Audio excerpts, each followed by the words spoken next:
Hello, very good morning and welcome to Athavan newspaper highlights. Today is Saturday, 30th of July 2016. This is Edward Udedas, Devasagayam Pillai with the highlights of today's English newspapers. Firstly, let's have a look on the Ceylon today.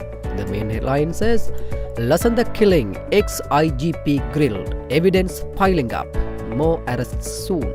The Criminal Investigations Department yesterday recorded a statement from former IGP Mahinda Balasuriya after having grilled him at length in connection with the killing of the Sunday leader editor Lasanda Vikramatunga, police sources said. The ex-IGP arrived at police headquarters yesterday morning in response to summons to make a statement, which he did after being grilled for over 4 hours on Vikramatunga's killing. Padayatra, second day ends in Nelundeniya. Joint opposition leader Dinesh Gunawarthana told Ceylon today that day 2 of the Padayatra concluded at Nelundeniya town yesterday and made allegations that the government was trying to barricade the venue planned for assembly at the end of the final day's walk in Colombo. An estimated 15,000 supporters participated in yesterday's walk, he said. Government tightens security, will crush any jaw disturbances. The Security Council has decided to keep the police, including STF personnel, primed to spring into immediate action should there be any disturbance to the peace caused by the supporters of the joint opposition-led protest walk when it reaches Colombo on August 1. Secondly, let's move to daily news. Talks underway on controversial coal deal. Ministry consults AG over Supreme Court order. Talks scheduled for Tuesday. Negotiations have started between the government and Suez Singapore Overseas Limited over the possibility of cancelling the coal procurement tender that led to controversy, Power and Renewable Energy Ministry Secretary BMS Batagoda said. Speaking to the Daily News yesterday, the secretary said the negotiations with the company started on Thursday. He said when the ministry consulted the Attorney General over the Supreme Court order, the AG asked to negotiate with the supplier over the possibility of cancelling the tender.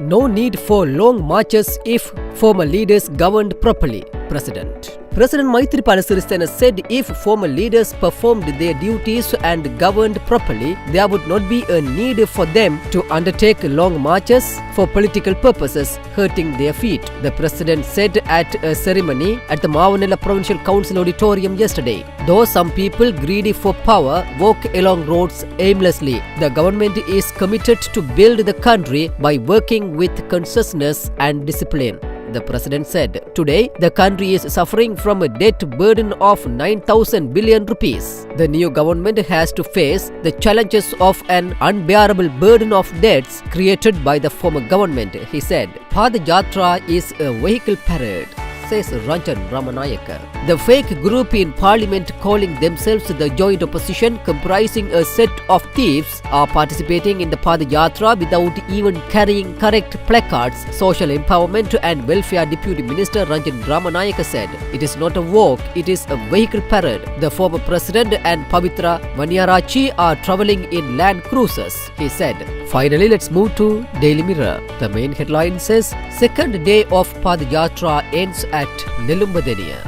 Former TNA MP PA Piyasena arrested by CCD. Former TNA parliamentarian Podi Appu Piyasena was yesterday ordered to be remanded till August 2 by the Colombo Fort Magistrate Lanka Jayaratna. He was arrested by the Colombo Crime Division yesterday under the Public Property Act over an alleged misappropriation of a vehicle given to him by the Prime Minister's office. According to the Colombo Crime Division, the vehicle had been given to Piyasena by the Prime Minister's office on February 4, 2015, following a request made by him. However, after being defeated at the parliamentary election in August 2015, he had not returned the vehicle to the PM's office, CCD said. Journalists oppose Ranil's comments against media. The Sri Lanka Working Journalists Association yesterday strongly opposed comments made by Prime Minister Ranil Wickremesinghe against the media while speaking at a public meeting in Kandy recently. SLWJA President Lasanda Ruhunage and Secretary Duminda Sampath said in a statement that they had expressed their dissatisfaction earlier as well at a meeting with the Premier at Temple Trees over some earlier remarks he had made against media. They said the PM's criticism and warnings against the media were not fit to be made by a person in his position. He had stated that he would teach a lesson to the media.